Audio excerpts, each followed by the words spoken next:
This video was made possible through the kind support of my sponsors over at Patreon. Patreon is a great way to help independent creators like myself produce original content. If you'd like to get more English language videos from me, please consider becoming a supporter via Patreon. You can find the link in the description below. Thank you very much. Good evening, everyone. I'm very, very happy, very privileged to be here. I've been for like a week plus something now, I've been running from state to state. I was in LA, in Houston, Miami, landed here this morning. And you go to a place and you never know really what it's like, who the people are, who even the people running it, so you have a little correspondence. And every space you go into, it's like it's planned, it's on the schedule, you know the name, you know the address. But then you go in, it's a world. It's a world. You see faces and you see the way they designed it. And just coming in here, it's going into the unknown, but this time it was just like a treat for me, just coming into this space. Because I don't know if anybody know, in Yerushalayim there's a neighborhood called Nachlaot. And Nachlaot is a very, very magical, just a magical neighborhood. There's no other way to put it.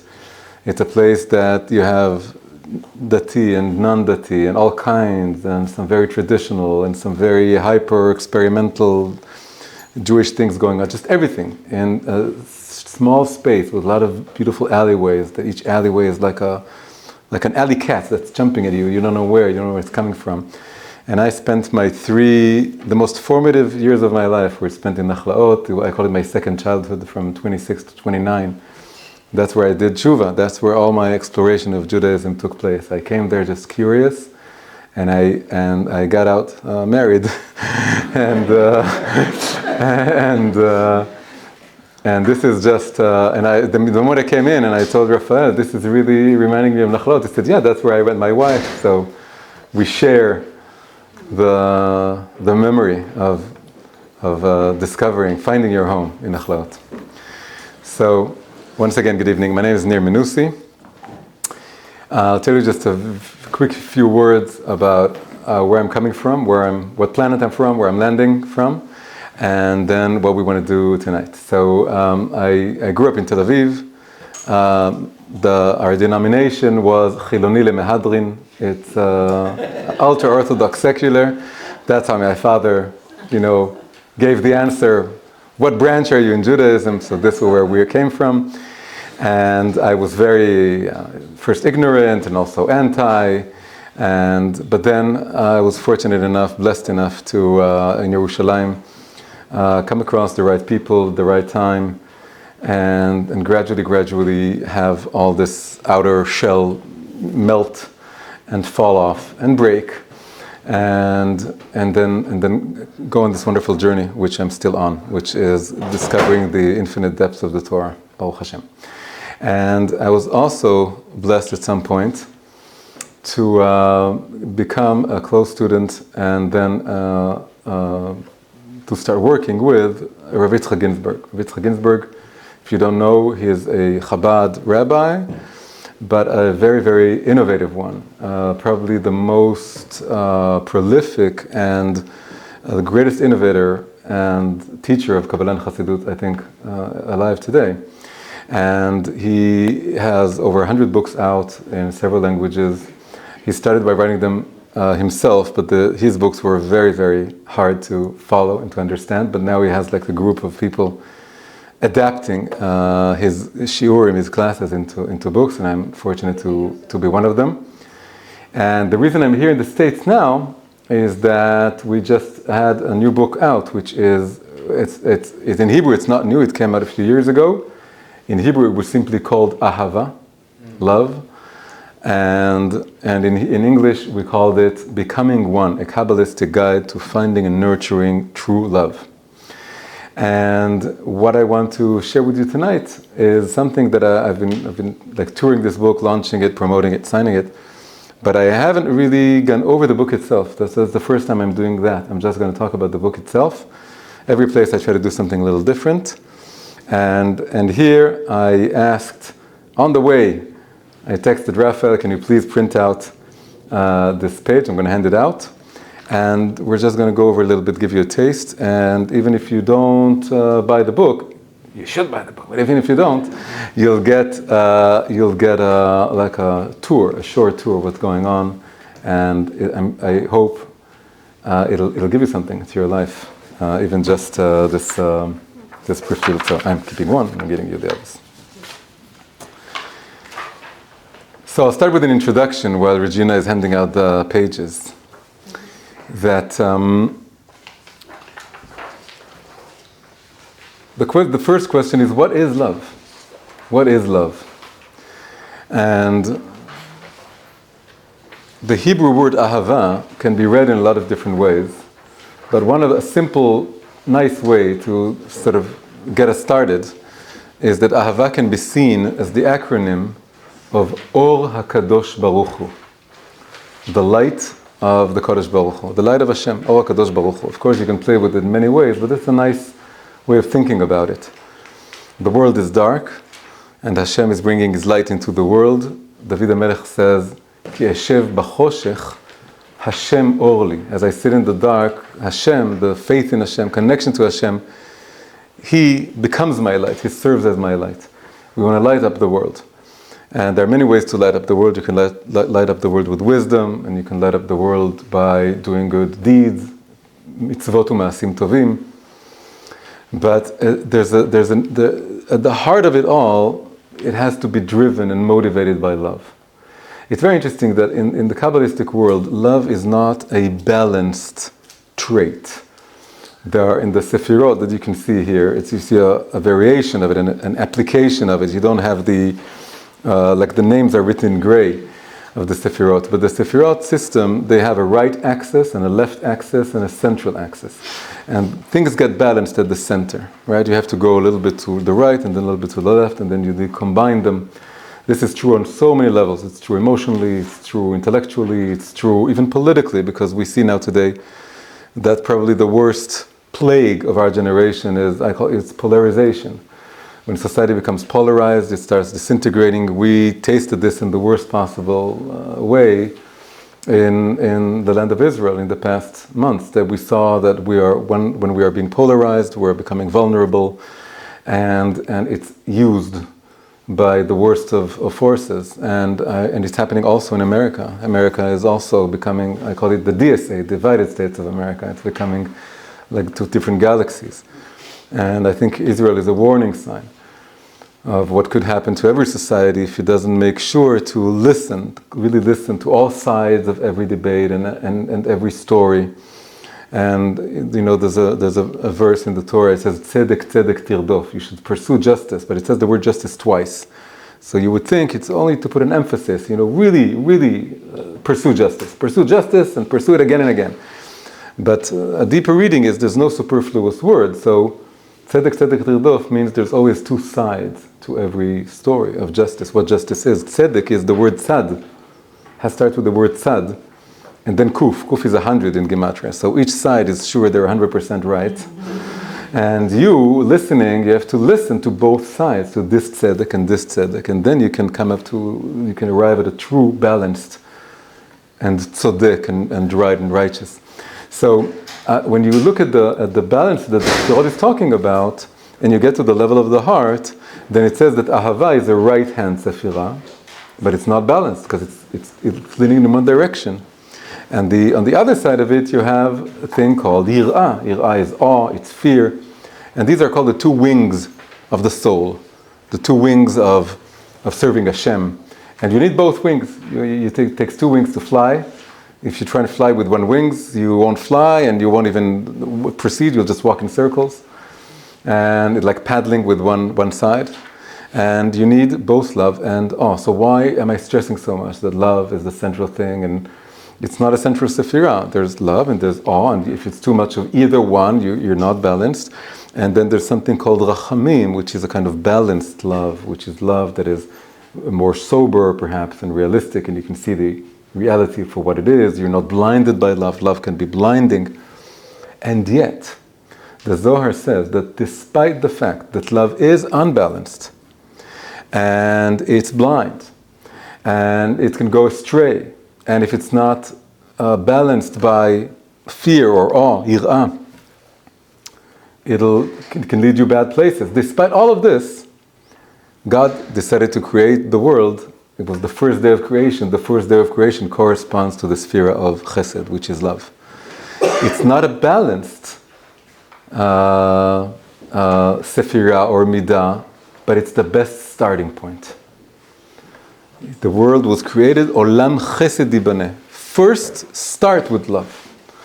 And you start by having a good eye, by teaching what you call lamed zchut, trying to judge favorably the other person. In fact, not to judge them at all, but to see the good side of them, the good side of everything.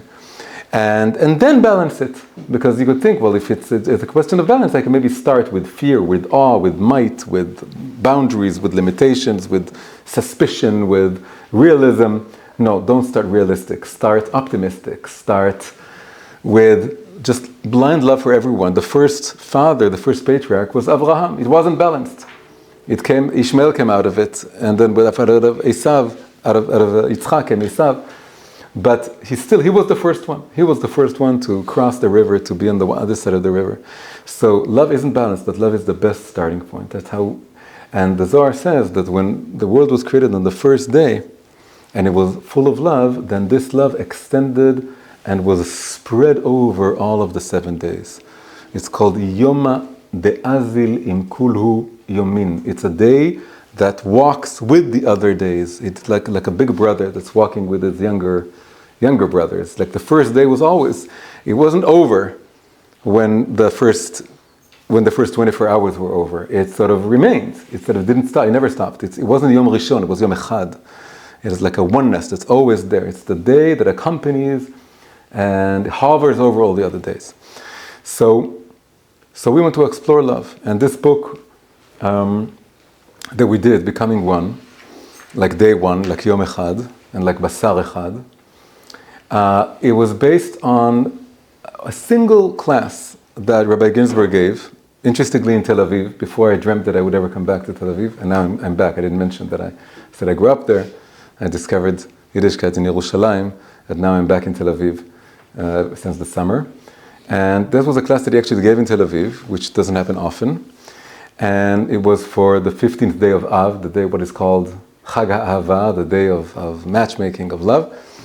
And he decided to do something he never did before, which is take the Sephirot. That he always does. He takes the Sephirot, and he takes a topic, and he takes all the different commentaries, or all the different opinions, or all the different verses that have to do with it, and he aligns them, because then you get a structure, and it helps you understand what's going on. He said, let's do it about the stages of love's growth. So we just want to go over this. And it's like a map. A map doesn't mean that you have to stick to the trajectory exactly as it is. A map is like something that you see it from the bird's eye view. It's like something maybe ideal. There's a certain trajectory here that you follow, but each love story is different. Each love story can maybe go another way. Sometimes the good thing about this is you see some stages are before marriage, some stages are after marriage, but you can say, hang on, we maybe skipped this stage. We need to go back. So the way you use the map is very, very personal. It's very different. But the map itself could help a lot of people. It helped me. And Baruch Hashem, this book, the Hebrew version of it, I know for sure it helped a lot of people. I know people who really, it helped them get married. It helped them work on their relationship. Baruch Hashem. So let's take a look at what's going on here. So if you don't, I'm sure some of you have encountered the Sephirot and you know this a little bit, and some of you may have never seen this before, and maybe you saw it from afar and you thought it was maybe a bit intimidating, maybe something too mystical for your tastes. But the thing about Chassidut is that Chassidut takes the Kabbalistic concepts and translates them, brings them down into the realm of our own souls, our own psyches, our own psychological inner work and inner happenings. And that it's no longer mystical. We're not talking about the higher world, the world of Atzilut, or whatever it is. We're using what is called Pnimiyut HaTorah, the inner dimension of the Torah, to understand the Pnimiyut of ourselves. The outer dimension or level of the Torah guides our outer lives. It tells us how to observe Shabbat and how to keep kosher and how to be just and honest in your business and a lot of different things. It operates on the external level. And if you go into the inner dimension of the Torah, then it helps you resolve and navigate the inner terrain of your heart and what's going on the inside of you. It's very simple. That's why the Baal Shem Tov decided it was time to take Kabbalah out of the closet, to bring it out. He said, we're lost, we're detached from our own heart, our own souls. And this state of galut, of golus, it has to end. And it can end only if, not that I'm going to turn everyone into Kabbalists, is that I'm going to bring Kabbalah to everyone. And then there will be Chassidim. Chassidim is again chesed, ahava, is to start with love, even if it sounds a little bit crazy and unbalanced. And then the people who stand for awe and dirah and the fear of heaven and God-fearing Jews, they stand up and they say, "Oh, it's unbalanced." Okay, we'll get through it. We'll show them that it's just that's how you start rolling the inside world, the inside work that you need to do. So the Sephirot here are just something very, very practical, and it's something that we can all see on the inside of us. And I can tell you that this book has really two purposes. The first purpose is to use the map of the Sephirot, this model, to explain relationships. But the other purpose of this book is to use relationships to explain the Sephirot. I also felt that there has to be like a really good introduction to the Sephirot book. There are all kinds, but you always need another one that has a different take. And I thought the best way is to exemplify it through one topic. And what topic is better than relationships, love? Everyone wants love. Okay, so the first thing you need to see here is you have to look at the legend at the bottom left corner, because we all need to be reminded that we're Jews, and Jews read from right to left, and it's counterintuitive to anyone whose mother tongue is English, but that's the Jewish way. It's not a coincidence. It's not an arbitrary thing. It's a deep thing. Also has to do, by the way, with starting with left, starting with the right, and going to the left. So the second thing to understand is that we see, it's 10 Sephirot. If you count, you see it's 11 here. So it's like a dirty secret of Kabbalah. It's not really 10. In the Sefer Yetzirah, the Book of Formation, it says, and that's an interesting thing in and of itself to learn about Yiddishkeit, the way it works. In the Book of Yetzirah, it says there are 10 Sephirot, 10 and not 9, 10 and not 11. So if you're a regular human being, you understand that it tells you that there are only 10 Sephirot and not 9 and not 11, because that's what it says. But if you're a Jew, the first thing you ask is, so why does it say that there's not 9? So it must be also a 9. And why does it say there's no 11? There must be also 11. So in truth, it's both 9 and 10 and 11. There are two Sephirot here that are different. And then if you discount all of them, both of them, you have 9. If you count both of them, you have 10. If you count one of them, you have 11. If you count one of them, you have 10. And the way it's divided is that, and this is beautiful for our topic, is that there's a very important term is called the first 3 and the lower 7. They're divided into 3 and 7. These are the numbers that we all know, most basic numbers. There are 3 patriarchs, there are 7 days, there are 3 pure animals, and 7 pure animals and 3 pure behemoth. I don't know how you call it, the distinction. The domesticated more. It's like it's the cattle and and so anyway, it's the two different. So it's 3 and 7. It goes together. And even the 10 plagues, they divide into 7 in Parashat Va'era and then 3 in Parashat Bo. So it's 3 and 7. It always works together, and the stage that divides them is bonding. Bonding is marriage. In Hebrew, it's hitkashrut. So the idea is that the first 3 is like the head, and the lower 7 it's like the body, and knowledge or dat that's here in between, that's like the neck, that's marriage. And so the first idea we get out of this is that there is love before marriage. Some rabbis will tell you there isn't. There is love before marriage, but it's in a way it's all in your head. It's like the first 3. It's something theoretical. You dream about it, you imagine it, you feel it to a certain extent, and it's true, it's real, but it's not yet embodied to the full sense. And only post-marriage does it become embodied love. So the lower 7 is the body, and the upper 3 is like the head. And then bridging, connection, like jumping into the water and becoming really embodied, that's the marriage. When you really commit and attach yourself to another person, that's the bonding stage. Or we were debating to call it bonding or attachment. In Hebrew, it's hitkashrut. You tie the knot and you tie the two souls together. So we're just going to go over this, and from every thing here, we want to get like a little idea, a little something that we can hopefully see reflected in our lives. So the first thing we have here on top is affinity. And the Sephirot is called crown. Crown, when we map this, when we place this map on our own souls, the crown is what we call the superconscious. We all know the subconscious that Freud brought into our lexicon, but in Chassidut, we also talk about a superconscious. A superconscious, it's actually not just Chassidut, there was also an Italian psychologist, his name was Roberto Assagioli, and he came up with this concept of superconscious at exactly the same time. We checked this once, that Rabbi Ginsburg came up with the same idea. 2 different people, different places, but they were both called Robert, because Rabbi Ginsburg, his American name was Robert. So anyway, the superconscious is just a play on the subconscious, but it's a very ancient Hasidic concept.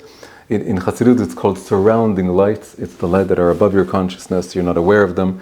It's also called lemala mita'am ve'da'at, above reason and understanding. And that's the root of our soul. The subconscious is very base things that we repress, or that suddenly come forth in a slip of the tongue, or in a dream, or in a moment of outburst. And it's usually like desires and fears. But the superconscious is the opposite. The superconscious is all the very profound light and energy and wisdom of who we truly are. It's our innermost joy, it's our innermost will, it's the will of the soul, what we came into the world to do. And we forget it. Then it becomes the surrounding light, it's like something that you pour into a vessel and then it outflows and it's on the side because there's no room for the vessel. But if your vessels grow, then more of the superconscious can sort of come into your consciousness, like in droplets of inspiration. The more you grow, the more you learn, then your vessel expands, and then the surrounding lights can start filtering in more and more. So the first stage of love has to do with that place in us. And it starts with like a very profound awakening of like a spark that I'm not complete without another person. And the normal state of being is that it awakens at some point, sometimes even when you're very young. You have this feeling that somewhere I have the twin soul. It's wandering the world somewhere. Sometimes you're a kid, you imagine it.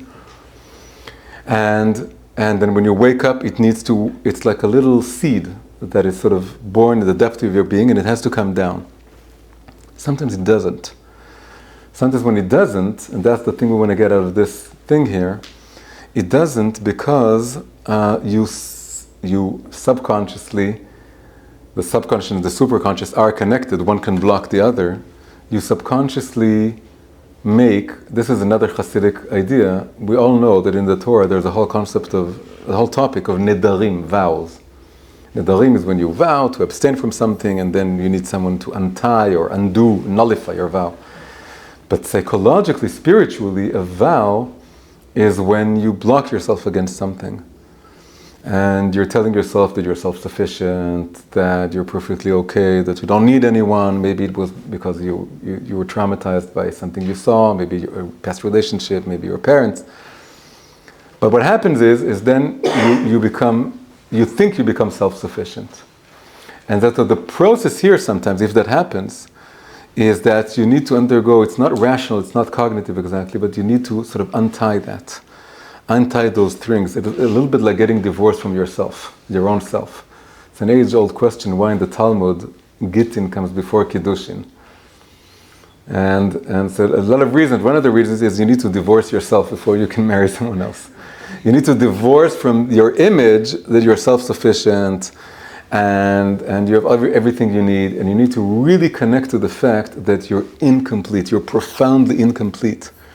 And everything you think you know about yourself, you really don't know about yourself, because the real mirror that would reflect to you your faults, your issues, your things you have to rectify in yourself, it's only your spouse.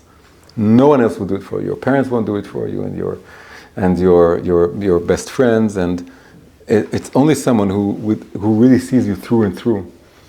And that's why it's hard. That's why it's very hard, and it's frightening.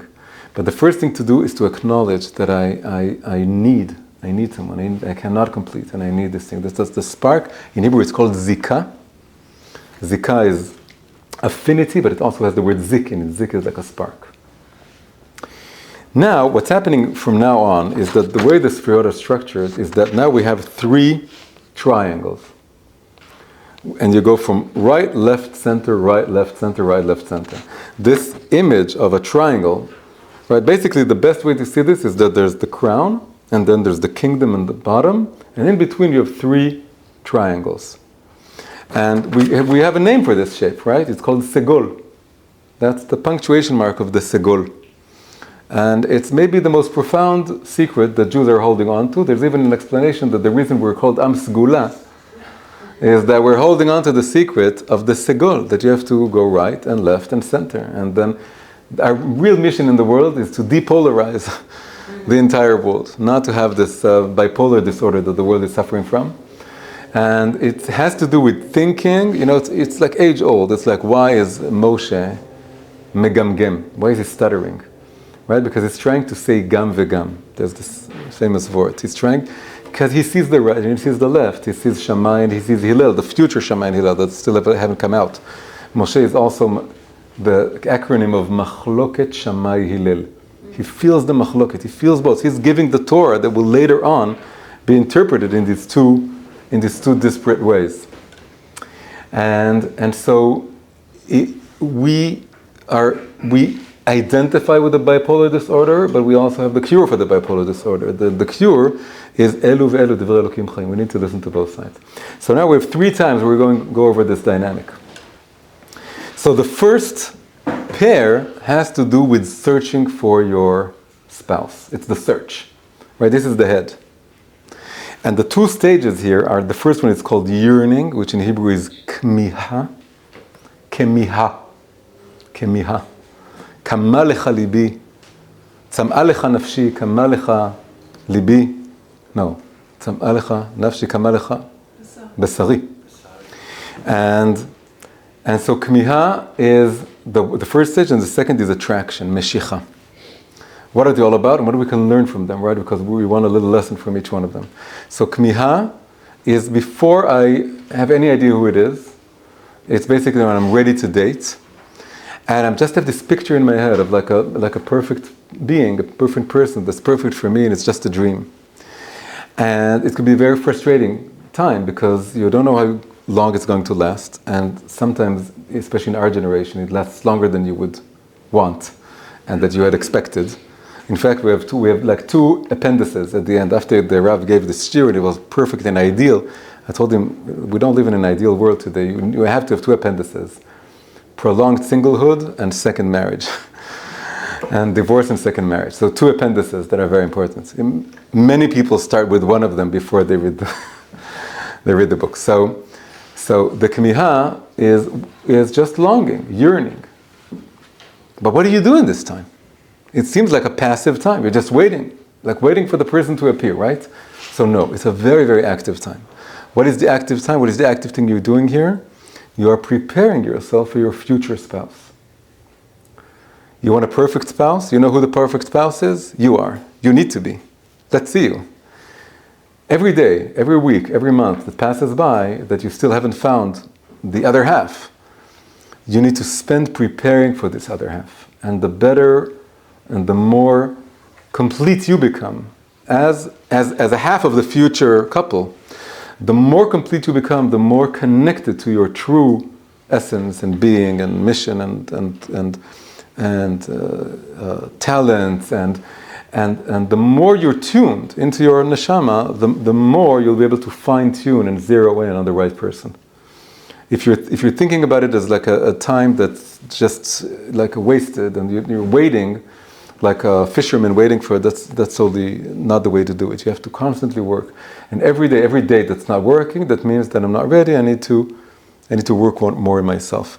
So it's a beautiful idea that I'm striving for perfection, and I want to be the best possible partner for my future partner, and that in itself is drawing them closer to myself in a kind of energetic or spiritual way, because I'm becoming more and more, like the signal I'm sending out is more and more precise, and when it's really precise, the right person will come along. Then we get to the stage of attraction. Attraction is really standing in front of a person and asking, is this the right person? This is, whereas yearning is very broad and general, you don't know who the person is, this is like in between dates. Attraction is when you're seeing someone and you're asking yourself, is there attraction? And is it the right kind of attraction? So this sphera, it's called Binah, understanding, has an inner side and an outer side. The inner side is when you're truly understanding and meditating upon something. It's called lehitbonen, you're understanding it on the inside. And the outer side has to do with a lot of imagination and fantasies. And the whole work of attraction is to dig through your fantasies and find the true attraction to the true person that you need, beyond your fantasies and your wishes. And basically it's about external attraction and internal attraction. External attraction is not just physical. External attraction is also to the person that, if I imagine myself with them, it sort of flatters my ego. I feel that we would look amazing together. We would be, or it would reflect on me in such a way that I'm with this person. And that's not the thing to look for. The thing to look for is, so that's a really nice thing. There are 3 questions you can ask regarding this stage. One is that person good for me? That's obvious, you ask it. The second is, am I good for that person? Am I the right fit for that person? Can I give them something they don't have? That brings you out of yourself and focuses you more on the other person. And a third and even more profound question is, are we together a good fit for Hashem? If we would be together, would it serve something greater than us? Would it allow the Shekhinah to come into the world through us? So the whole idea is to, in Chabad, it's called Meshichat HaLev, the attraction of the heart. To figure out, to try and listen in a deep way and see if there's a true sort of rhyme, or how do you call it, like the resonance? Yeah, the resonance, exactly, of the two souls. And if it doesn't work, I go back to yearning. And then there's the circle, like the people, so sometimes people are fortunate, it's like the first or second person they meet and it works. But sometimes, and very often in our generation, it doesn't work that way, and you find yourself going back and forth between these two Sephirot. And this is like the state of walking in circles inside my head, a bit like a tiger in a cage. I'm walking inside, I'm going back, and this doesn't work, and I'm going back to myself in yearning, and then back to seeing if there's an attraction on the other side, and going back and forth. And we know our greatest enemy in Judaism is called Amalek. And Amalek, if you try and see where he's at in this structure, then the Amalek, where does he attack? Which sphere is vulnerable to his attack? It's the next one, it's knowledge. That's the sphere out here, it's wedding. When did Amalek attack us first? It was just one stop before Mount Sinai. We came out of Egypt, and we got to Mount Sinai, and then one step before that, when he sees that you're about to marry Hashem and get the Torah, and what he wants is for you to go in endless circles inside your head. This is why Hashem says, Ki milchama laHashem be'Amalek midor dor. There's an eternal, over all generations, a battle between Amalek and Hashem. And before that it says, Ki yad al kes ya.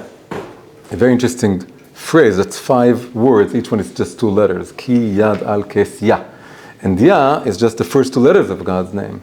And what do they stand for? They stand for chokhmah and binah, wisdom and understanding. And the idea is that Amalek wants you only to have the first two letters. He wants you to stop until you don't have the second two letters. Second two letters is the embodiment of the first two letters. He wants you to study Jewish philosophy all your life. Just study and meditate and think about marriage and think about your plans and plan ahead and plan away and think away. But don't do. And he's going to cast doubt on every decision. And it's going to cause you to reflect and reflect again. So, because every decision is a bit crazy. You don't have perfect certainty that it's the right thing. You have to go a little bit crazy. You have to jump into the water. And he's telling you, are you sure? Are you 100% sure? Which is the worst question in the world you can ask, because no one is ever 100% sure about anything. And so Amalek here is the part of it that wants you to keep you single forever. And today in our generation there's a few names. The first name is FOMO, which is the fear of missing out. The second name is FOBO. You heard about that? It's the fear of a better option. And it all leads to FOGO, which is finding out it's game over. It's like you're wasted your whole life and you didn't do any decision. And that's it. That's where he wants to get you. He wants to make sure you never go down from the head to the body, from theory to practice. And the way to defeat Amalek is very interesting. Is how did they defeat Amalek in the desert? So Amalek, Yoshua was fighting him on the battlefield, and Moshe was standing on the mountain, and he had Aaron and Caleb help him raise his hands. Now, if you think about raising your hands doesn't sound like victory. It sounds like the very opposite of victory. It's the image, it's the one symbol of giving up, of surrendering. But what does he do? It's a question like, what's the highest organ in the body? You would think it's the head, but it's not the head, it's the hand, right? Because the hand goes higher than the head. And he extends his hand so that he can bypass the head and connect to emunah, to faith. Vayhi yadav emunah, his hands were emunah. It means they were strong, but also means they connected into an emunah that's higher. And how do you do that? You do it by surrendering a little bit to Amalek. You say to him, Amalek is telling you, are you 100% sure? Do you know for sure this is the right person? And you tell him, I give up, I don't know it's the right person. No one ever knows anything. You can't, if I would forever wait for you to be happy, and for you to be content with the answer, I would never do anything. So I give up. Amalek, you're right. I don't have the answer. And I'm going despite this. I'm going with emunah. So there needs to be the spark of a vision that this could work, that this person, there's a resonance, and we want the same thing, and we're going in the same way. The heart is there, the mind is there, we want it. Do we know for sure? We don't, but we're going to make it work. We're going to do everything in our power. It takes a lot of emunah. You have to have it. And that here is just below Keter, which is where emunah resides. So this is the place that emunah needs to come to the fore once again, to go down. So that's the next level. We transition now to the next level. Amalek wants to keep you here, and if you're able to win Amalek, and you win it by a little bit surrendering to it, and this is called you chop the tree with an axe that was made out of a tree. You beat it at its own game, with its own weapon. So you're using a little bit of doubt. And in Kabbalah, there's a whole thing, that emunah and safek, they go together. Amalek is a descendant of Abraham. Abraham is a man of faith, and doubt and faith, they go together. When you have knowledge, then it's not emunah. When the emunah has to go with doubt. You're never fully sure. That's the whole thing. So once you incorporate the doubt into your emunah, you're able to really beat Amalek, and it disarms him. He sees that you got his point, and then he doesn't have anything to say, and then he disappears. And that's mechiyat Amalek. He just goes away because you echoed him. You told him you're right, and then he's just so shocked that you're using him against himself, and then he disappears in a puff of self-contradiction or something like that. Now we're getting to the most beautiful and important and central pair. Here you get the same word, but it's not exactly the same word. There's just no room to write it. But it's two loves, right? There's the love of loving kindness. There's a love of might, which is ahava and dirah we spoke about before. So now it's two kinds of love. What are the two kinds of love? So this is beautiful. This is the heart of the book. They're called watery love and fiery love. What is watery love? And what is fiery love? The secret is in the verse in Shir Hashirim, Pitchili, Achoti, Ra'ayati, Yonati Tamati. Open the door for me. The lover is begging his beloved. The man is begging the woman. And then he calls her my sister and then my wife. Then there are two more terms, but it starts with these two. Achoti Ra'ayati, my sister, my beloved, usually it's translated, but it's also my sister, my wife. And the idea here is that these correspond to watery love and fiery love. Watery love is like brother and sister. It's like we're one family. It's like we're good friends, and we're not judging one another. Water is cool, and it calms you down, and it accepts you just the way you are. You can be a circle, you can be a square, you can be a hexagon, you can be like a blob. It doesn't matter. I'm going to love you just the way you are. That's the right-hand kind of love, which is like sibling love. I'm not judging you. I can't divorce you. You're my sister.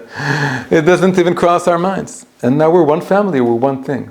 And that means just being good friends, great friends, just loving one another and talking and chatting. You could tell everything. You're not judged, you're accepted, you're loved. That's the foundation.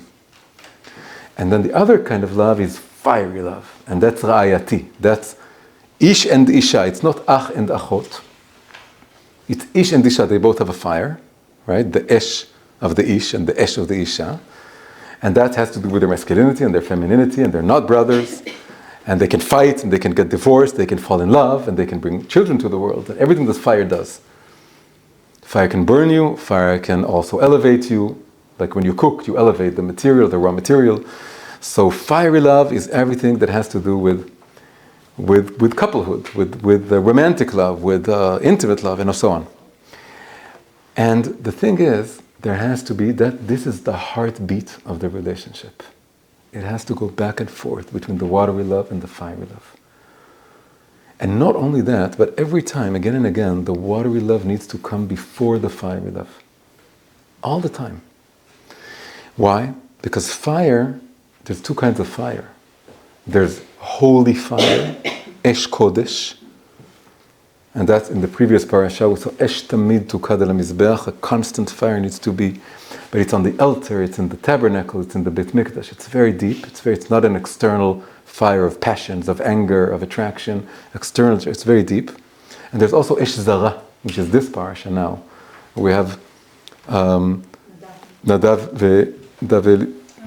ve'Avihu, the sons of Aaron, and it's good intentions according to Chassidut, according to many interpreters. It's good intentions, but it's Esh Zara. It's coming from the outside. It's not the real thing. It's not the right time. It's not the right place. It's not the right thing to do. And the fire itself is very confusing because it's raging and it's on the outside. How do you quench the external Zara fire, the foreign fire that's on the outside, and you kindle the inner fire? It's through water. The watery love of conversation, of relaxing, of being together without any tension, without any goal, without any, timetable, just being softly together. That sort of calms down the outer passions of all sorts. And gradually, a new kind of fire emerges, which is coming from the inside. It's deeper, because now we're connected, we're talking, we're speaking, we're reminding ourselves of who we are. And an inner kind of fire starts burning, not from the outside, but from the inside out. And this balance is extremely important. And it's a little bit of a day and night cycle. Day is more water, night is more fire. It's also the cycle of the Jewish purity, family purity laws that divides the months into two times.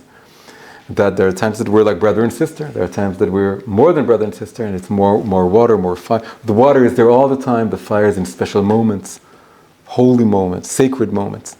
And so all this, finding the right dynamic between these two, that's a whole art in and of itself. And it helps you make sure that the fire is going, and that the fire is balanced, that the fire is burning from the inside. that it doesn't die out, the fire that we built, that we're going to continue building it, because you need this balance. And also, by the way, this fire also has to do with jealousy. Jealousy, there's bad jealousy, but there's also good jealousy. Bad jealousy is like when you're possessing, but good jealousy is protective of love. It's like a firewall around a relationship. So all this is embedded in this balance. Going on, compassion. So this is very interesting. When the rhythm of the two fires becomes second nature, it becomes we know we have both, and we know how to work it out. And the more it's churning, the more you get to another kind of emotion, which is more outward extending. Because in a way, there's something, relatively speaking, about Chesed and Gvura, the two previous Sephirot, that's still on the inside, relatively. Compassion is basically empathy. Is I'm with you, we can say through fire and through water. Because we have the inner fire and water, we can go together through wherever you are, even when you're fallen, and even when you're imperfect, and even when I don't feel either kind of love for you. Could happen. You're fallen, and you're weak, and then I don't feel fire love, I don't feel watery love, I don't know what I'm doing with you. But that means that something is closed up, is shut down with my compassion. It has to do with the fact that I'm a bit condescending. The whole rectification of compassion, of rachamim, is I need to feel that I need a lot of rachamim. I'm flawed, I'm imperfect. I also have my own fallen side and my own problems. And the more you connect with that, the more you can empathize with the other person, and they really feel that you are there with them, wherever they're going, wherever they are, you're there with them. And there's almost like, it has to do with Yaakov, this Sephirah. Yaakov also has to do with livkoa. Az yibaka, kashachar orecha. The light of the dawn can break from night into day, and I'm breaking out of my shell towards you. And this is not for no reason. It's deeper down the road here, because you don't get to it at the first stages of marriage so much. It requires a lot of, but then when it happens, this is a truly amazing bond. Now we're getting to the two Sephirot, the last pair, that has to do with the legs. The first two Sephirot is like the two brain hemispheres. The second one of the water and fire, it's like two arms embracing the loved one. And now it's the two legs. What do the two legs do? They walk. That's practical. It's how do we operate life together. Mutual life takes a lot of doing, a lot of logistics, a lot of energy, a lot of organization, a lot of planning, a lot of nervous moments, tense moments. And here the dedication here is several things. One is each partner dedicating itself to the other one. But more than that, the first dedication is called active dedication, and the second one is called passive dedication. What do they mean? Active dedication is that I'm initiating. I'm not waiting for you to ask. I'm offering my help. I'm coming. I'm bringing you a present. I'm planning something to do together. I'm there. I'm actively dedicated to you on a very, very practical level. And the passive dedication is doing what you're told without arguing. It's your partner asks you to do something, you don't start arguing, you don't start asking, you say, yes sir, yes ma'am. And you follow. We all need to be like a little bit of soldiers one to another, because life is complicated and life is tense and we need to work. And when these two things work together, it's like feet or legs that are running and that keep the whole thing churning. So that's a big part of love, we want to talk, high in the air about the different emotions that we did so far, but it ends up being that we need to be truly dedicated on a very practical level, both passively, because if you're only passive, that's not enough. I want to see you initiating. I want you to see that you want something, that you're suggesting something, that you're moving us forward. We're not just doing whatever you're told. Devotion is in a way the pinnacle, the peak of all of this. This is basically, in Hebrew, it's dvekut. But Adam and Chava, it says, "V'davak beishto ve'ayu lebasar echad." They become one, So this is an interesting idea that's in the book, that in the first stages, the couple needs to tell to themselves, we're different, we're trying to make this work, and we have disagreements, but let's remember, if we're married, if we got to this point, by divine providence, we made it here, let's remember that we were once one. In our soul root, we're one. So there must be a solution to all the problems. There must be a place, a space. You want to live here, I want to live there. There must be a solution that is good for both of us. Maybe we go to where you want, but I will be appeased in some other way. Maybe it's the other way around. Maybe it's a third place. But it all starts with reminding ourselves we were once one. So if we were one, there has to be a solution for everything. But when you get to devotion, it's something else. It's like you feel we were once two. Remember when we were once two? That long ago we were two different peaks. Unbelievable. It's so funny to think about it. We used to be two people. We can't imagine it. Now we're one. So devotion is like dvekut, is that it's like it's inseparable. And this is the highest form of intimacy. It also has to do with physical intimacy, the Sephirot more than anything else. So it's in many ways it's like the litmus test for how really connected we are. This is like the most vulnerable, the most exposed, but it's also, so it's a whole topic in and of itself that we won't go into. But this is the Sephirah of Yesod. And then the final one is fruition. Fruition here is everything that comes into the world through our union, starting with actual children and continuing with every good deeds that we do and having a space for a shul and whatever it is we're doing. These are like the fruits and the flowers that we give to the world. We can say the children are like fruit and good deeds are like flowers, and they give us a good smell. And they leave us and they grow out, they go out and they build like a new tree. The whole thing is called the tree of love. We had it in the headline. And so the fruition is everything good that's coming out, and it goes for generations, and new things can come out of it. And the most important thing to, like, the little lesson we want to get from this here is that a lot of couples are confused about how do we balance our own relationship as a couple and also being responsible for the kids, taking care of the kids. Can we take some time if we just go on a date or on a vacation without them? It's like this whole balance. How does it work? And I'll tell you something that was very influential for me. Rabbi Ginsburg, in the early years of my marriage, he told me something that hasn't left me. And he said, the most important thing for the well-being of your children is the shechina b'nehem of the parents. Is if the parents have shechina b'nehem, if the divine presence is dwelling among them, and they're in great terms, and there's this feeling of this other, and you can even add more to this. You can say that the love of the parents is the future chuppah of their children. They're already weaving the chuppah, because when a child comes to his or her wedding later on, they're carrying with them the ambience, the atmosphere, the feeling that they had at home. If they saw a good relationship, that's like their chuppah that's accompanying them and hovering over their heads, and was like woven over years and years by all their parents. And so there's even an explanation that moving from English to Hebrew is confusing.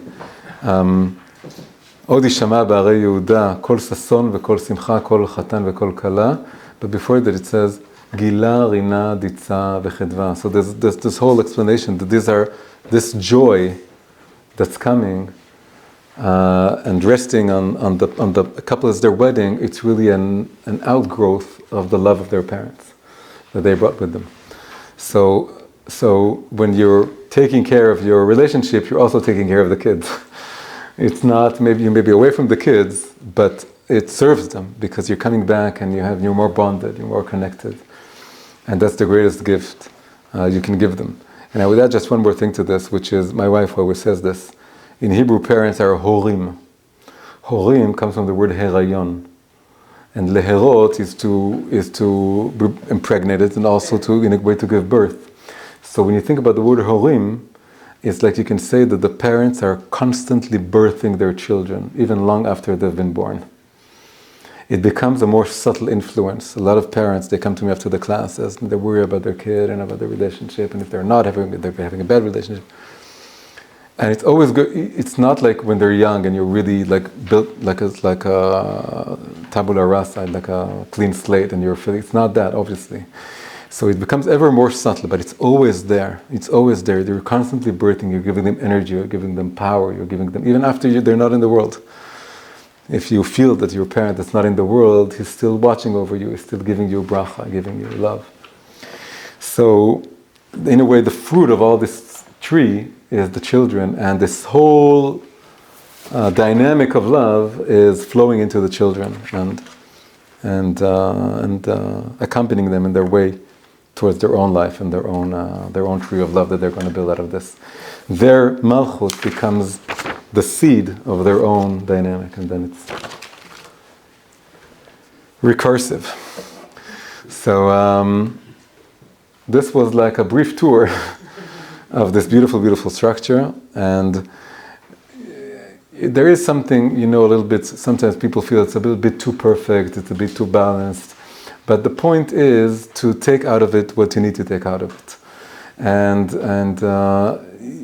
that's the way Torah is a guideline for our lives, and it tells you how you're supposed to behave, and also tells you that, ben chamesh la mikra, when you're 5 you need to learn mikra, and then when you're 10 you need to learn mishnah, when you're 15. I didn't grow up this way. A lot of people don't grow up this way.